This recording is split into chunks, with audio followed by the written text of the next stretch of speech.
Demək, hal-hazırki durumum Azərbaycan üçün və Qafqaz üçün, eyni zamanda Ermənistan üçün daha çox ciddi addımlar var, ciddi addımlar gözlənilir. Hətta belə bir fikir də artıq tirajlanmışdır ki, güya Rusiya Ukraynada müharibəni stoplayıb, bunu Cənubi Qafqaza keçirmək fikri var. Və bu da demək Ermənistanın son hadisələri və Ermənistanın Avropaya yönəlik sərgilədiyi siyasətlə bağlıdır. Əlbəttə bu çox məkirli bir oyundur və Rus siyasətinə xas bir oyundur. Çünki 44 günlük Vətən müharibəsində Azərbaycanın zəfərindən bu yana Rusiya bunu qəbul etmək istəmir və Azərbaycana birbaşa təzyiq imkanları da Ukrayna müharibəsindən dolayı və dünyanın ona veto qoymasından əlaqədar olaraq xeyli dərəcədə məhdudlaşır və o birbaşa Azərbaycana açıq meydan oxuya bilmir. Və üstəlik Azərbaycanın arxasında Türkiyə məsələsi də var və həm Azərbaycanı, həm Türkiyəni eyni anda gözə almaq istəmir. Sadəcə hal-hazırda Ermənistan üzərindən Rus sayağı bir oyun qurmağa meyillidir və son hadisələr və son addımlar da bunu göstərir. Nədən Azərbaycana qarşı Rusiya bu addımları ata bilməz? Bu bizə biraz arxayınlıq verir. Çünki Azərbaycana qarşı o addımları atsa, Rusiya öz iqtisadiyyatını çöktürər. Çünki Rusiyanın iqtisadiyyatı bu və ya digər dərəcədə Azərbaycandan asılıdır. Neftin ixracı, Azərbaycanın neft imkanları, nəqliyyat imkanları, logistika buna imkan vermir ki, Rusiya birbaşa Azərbaycanla açıq oyuna girsin. İkincisi, Rusiyanın bazarları, kənd təsərrüfatı məhsulları Azərbaycandan daha çox, ən çox keçmiş MDB respublikalarının bəzilərindən eyni zamanda Azərbaycandan daha çox təmin olunur və müharibə gedən bir müddətdə o belə bir, əgər obrazlı desək, bazarını quruda bilməz. İkincisi isə onun xeyli dərəcədə iqtisadi əlaqələri Türkiyə dövlətindən bağlıdır və əgər Azərbaycandan dolayı, Azərbaycanı hədələməkdən dolayı Türkiyə Azərbaycanın tam da yanında olsa və Rusiya ilə bir sıra iqtisadi əlaqələrinə, ticari əlaqələrinə stop versə, bu artıq Rusiyanın məhvinə səbəb ola bilər.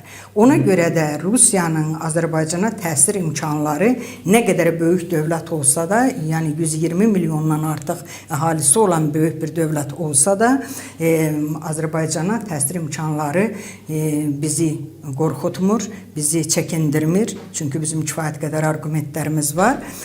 Amma Ermənistandakı iyun ayına gözlənilən seçki və Paşinyanın Avropa yönəlik hərəkətləri, bayaq hörmətli ekspertimiz də dedi, parad və parada dəvətdə Paşinyanın da getməyənlər sırasında olması əlbəttə Rusiyaya müəyyən addımlar atmağa sövq eləyir.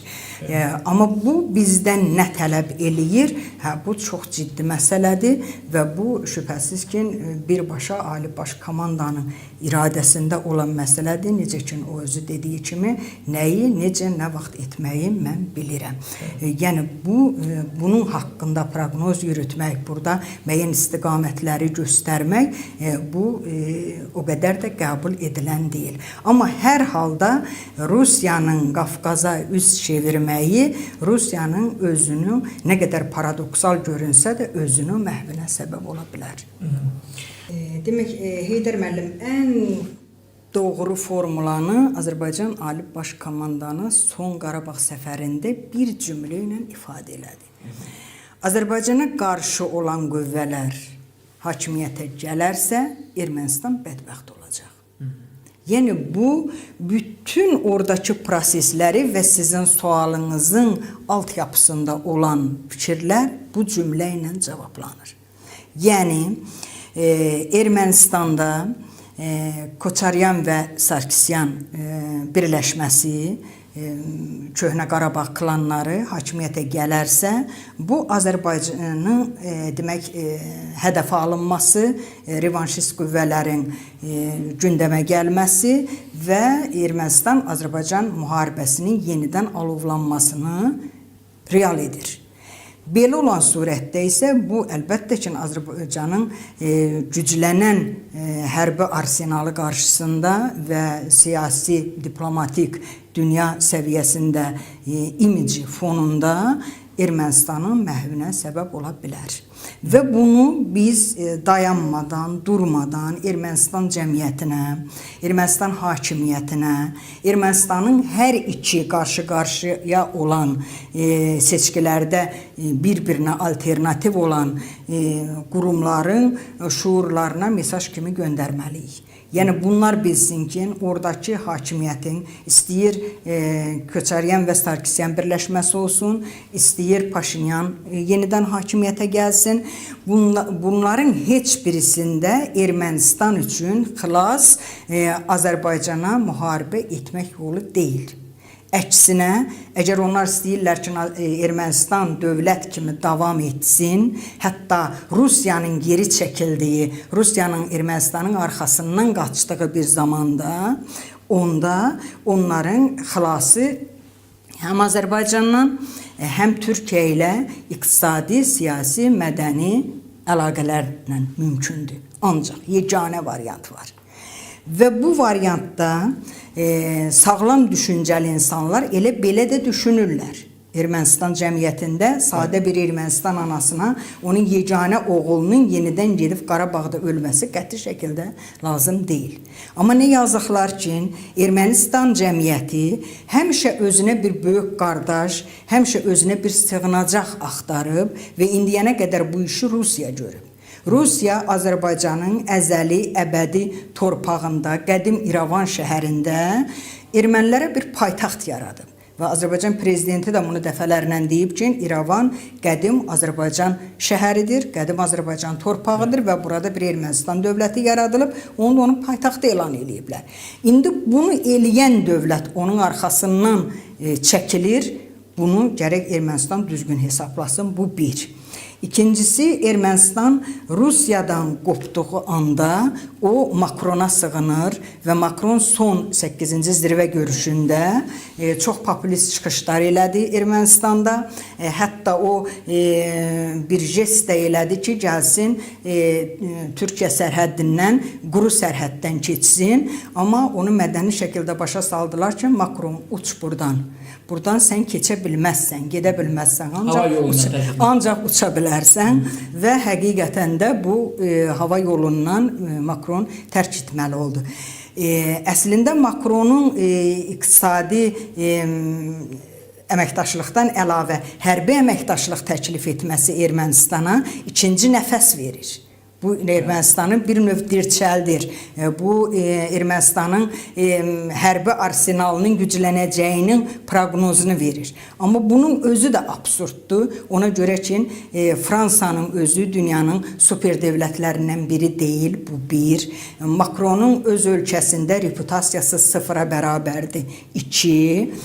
Üçüncüsü, Fransa dünya düzənində söz sahibi deyil və dördüncüsü, Fransanın Rusiya kimi Ermənistana birbaşa yardım imkanları yoxdur. Çünki Rusiya regionun böyük dövləti idi və birbaşa Ermənistana bunun təsir rıçaqları həddindən artıq çox idi. Amma Fransa uzaqda yaşayan, coğrafi baxımdan uzaqda olan bir ölkədir və nə qədər silah verə biləcək bu Ermənistana? Əgər Azərbaycan diplomatiyasını biraz da qalxındırsa və biraz da Fransanın hava yolundan gətirilən hərbi sursatının, hərbi texnikasının qarşısına ala bilsə, onda Fransa hansı imkanla Ermənistana keçid eləyəcək, hardan keçid eləyəcək? Yəni bunun birbaşa logistikası yoxdur. Ona görə də Ermənistanın yeni dayı axtarmağı, yeni sahib axtarmağı bu absurd məsələdir. Müəyyən dərəcədə Ermənistanı gücləndirə bilər. Amma Azərbaycana qalib gələcək bir səviyyə gətirə bilməz. Bu bir. İkincisi, Ermənistanın həm də impuls verən, onu dirçəldən ikinci amil Minsk qrupunun güya bərpa olunması məsələsidir. Minsk qrupu dünyada bərbad olmuş, biabır olmuş bir qurumdur. Onun sözçüləri, onun ixtiyar sahibləri necə gəldi Qafqazda dincəldi, necə gəldi Qafqazda bahalı otellərdə dövlət başçısının Zəngilanda bir daha qeyd elədi. Bunların hamısı cənab prezidentin çıxışlarında öz əksini tapdı və onlar artıq faş oldular. Və dedikləri proqnoz da düz çıxmadı. Onlar deyirdilər ki, Azərbaycan-Ermənistan müharibəsinin hərbi yolu yoxdur. Bu da Azərbaycanın 44 günlük Vətən müharibəsində atdığı addımlar, əks hücum taktikası, dəmir yumruq əməliyyatı Minsk qrupunu burada da siyasi arenadan çıxartdı. Çünki siyasi arenada qalmaq üçün sənin siyasi proqnozların düz çıxmalıdır. Amma Minsk qrupunun heç bir parametrdə proqnozları özünü doğrultmadı. Azərbaycan tək başına öz daxili imkanları hesabına, iqtisadi gücü hesabına, hərbi arsenalını gəlişdirmək hesabına 44 günlük Vətən müharibəsində və bütövlükdə böyük bir xalq hərəkatı, böyük bir xalq sevgisi, yurtlarına doğru olan bir sevginin nəticəsi olaraq Minsk qrupunun heç ağlının ucundan belə keçməyən bir yolda, bir formada öz qələbəsini reallaşdırdı. Və belə olan surətdə əlbəttə ki, bütün bunlara biz bir qədər optimist baxa bilərik, bir qədər ümidli ola bilərik. Amma şübhəsiz ki, bizim babalarımız da deyir, kimlə dostluq elə, amma çomağını yerə qoyma. Əlbəttə ki, Azərbaycan yəni silahlanmada, hərbi müdafiə qüdrətinin artırılması istiqamətində